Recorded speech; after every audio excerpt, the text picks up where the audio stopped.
Një stuhi i fortë ka përfshirë qytetin bregdetar të Vlorës duke sjellë erëra të fuqishme dhe një numër të lartë shkarkesash elektrike.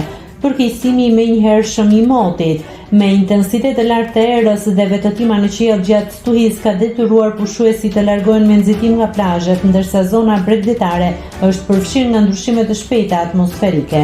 Deri më tani nuk janë raportuar dëme materiale apo persona të lënduar. Sipas parashikimeve meteorologjike, paqëndrueshmëria atmosferike do të vijojë edhe në orët në vijim, me mundësi për rreshje të shkurtra, erëra të forta dhe zhvillim të stuhive lokale në zonat e ndryshme të vendit. Nëse klikoni mbi butonin subscribe, do t'ju shfaqen të gjitha publikimet tona. Ju ftoj t'i bëni subscribe kanalit, të pëlqeni videot dhe të lini komentin tuaj.